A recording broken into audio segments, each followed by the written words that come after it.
जोश و खरोश को देख कर दिल गार्डन गार्डन हो रहा है। माशाल्लाह इसी तरह आप हज़रात की ज़ियारत करके जलसे को देख के वाकई दिल गार्डन गार्डन कर रहा है। सुभान अल्लाह। पहले आप हज़रात को इल्म है कि हमारा जलसा सादकिया आबासिया मदरसे के अंदर होता था, लेकिन अल्लाह के फजल व करम से आपकी मोहब्बत से जब मजमा बढ़ा तो हमने मशवरा किया कि जलसा ईदगाह में रखा जाए। अब ऐसे लग रहा है जैसे यहाँ भी जगह अगर कम हो गई तो हमें जलसा नूरपुर में रखना पड़ेगा। हस्ते पे जो उत्थे कि रखना पैसी उत्थे अपना माशाल्लाह मदरसे का कुछ रकबा है, रोड के उत्ते उत्थे बड़ा सारा हाल बना के उत्थे बदल सकते हैं। सुभान अल्लाह माशाल्लाह। अल्लाह ताला आप सब हज़रात को बहुत ज़्यादा जज़ाए खैर अता फरमाए। हमारे मस्तूरात बहनें, हमारी बच्चियाँ, हमारे बच्चे और आप हज़रात ने बहुत ही ज़्यादा हौसला अफजाई फरमाई है।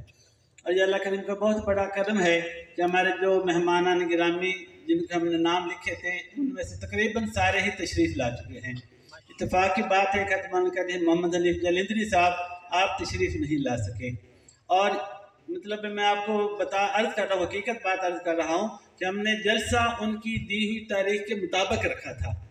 यानी पहला वक्त हमने कैदी हनीफ जलंधरी साहब से लिया था।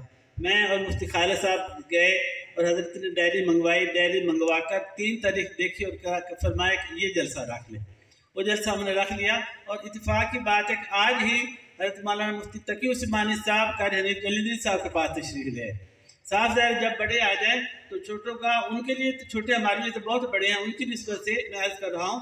तो जब मुफ्ती तकी उस्मान साहब तशरीफ़ ला रहे हैं, उन्हें पता चल गया तो साफ ज़ाहिर वो तो मिनट बाद नहीं आ सकते, इसलिए हज़रत का प्रोग्राम मुफ्ती तकी उस्मानी साहब की वजह से और आज हज़रत का जो मदरसा है कैदी हनीफ जलंधरी साहब का लाहौर में जामिअतुल खैर, वहाँ पे हज़रत तशरीफ़ लाए और